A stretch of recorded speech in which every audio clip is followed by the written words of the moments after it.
guess the best way to answer that would be to say that I don't remember falling in love with sports just because I can't remember a time where I wasn't in love with sports. And I mean, when I was a little kid, I was big into soccer and baseball, and baseball is my favorite sport.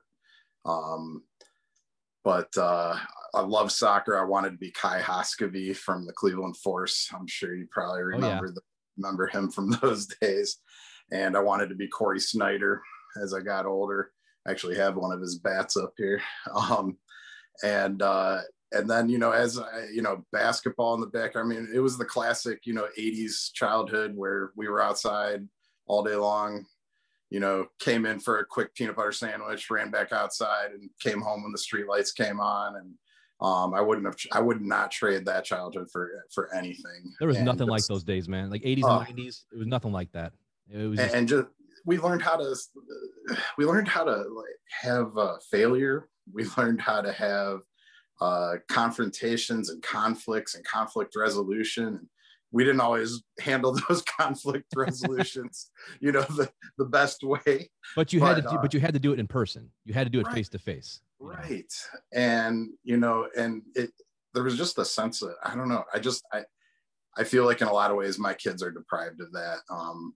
But I see glimpses of it, Mm-hmm. and especially like where we moved into a neighborhood, where we picked out where we wanted to build our house was by how many swing sets we saw in the area. And so like our kids have definitely had a taste of that, but still nothing quite like, the 80s. And no, I mean, and we grew up, Dan, without there was no internet, obviously, at least back in the early 90s, 80s. And then you had Nintendo and you had, Tech Mobile and Baseball Stars, but it wasn't it wasn't like you were doing that 12 hours a day.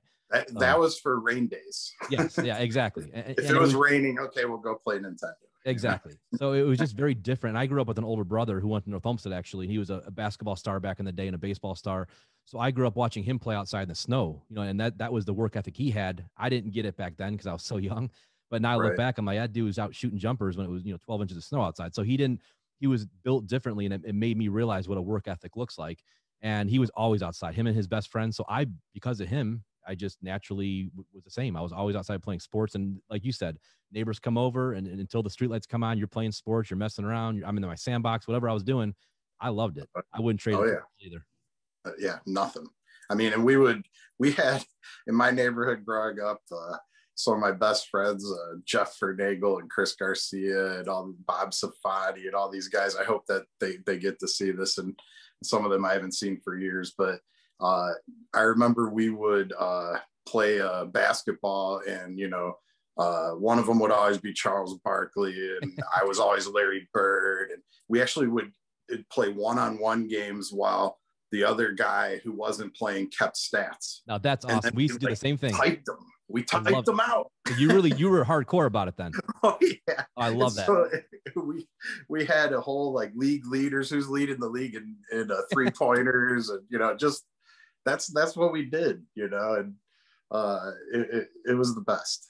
I love you bringing that up. Me and my friends did the exact same thing. We would keep stats. We'd actually have, in baseball, it was 3 of us. And one summer, we just would pitch against each other. And we would have batting averages. We'd have double. We had like a lined up where if you hit it over here, it was a double.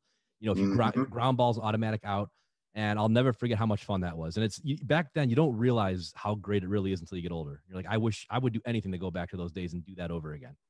No, and we lived on a dead end street, like a cul-de-sac. And so we had a built-in home run fence by the dry, the cul-de-sac curb.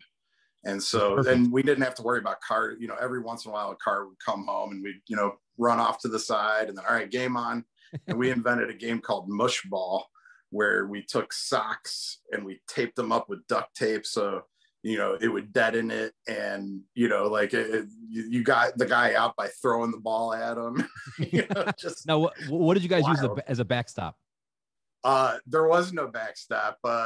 If you were pitching and you weren't throwing strikes at it, we had a couple mush balls made up, and every probably about 30 minutes we'd have to retape them because they'd start to split and stuff. But there was a lot of pressure to throw strikes, because if you weren't throwing strikes and the ball kept going by, someone else got to pitch. And another great way of conflict resolution. And It's funny because back then our biggest problem was that it was a cul-de-sac as well in my buddy's neighborhood, and we couldn't figure out a backstop for a while. So we would have a catcher, but then he would get annoyed and wouldn't want to do it. We would always be the guy who's on deck usually, and they didn't want to always do it.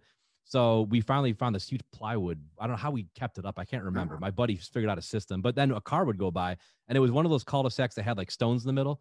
So like they would come by, we'd have to move everything over, and then but I'll never forget all that. And we used a tennis ball, and then we went to wiffle ball later. We actually had a wiffle ball league. I'm not joking. Grown men in their 20s, probably about 10 years ago.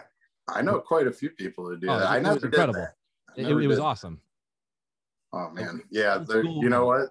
I still play baseball, so I play 35 and over baseball. I like to say that we turn a lot of doubles into singles.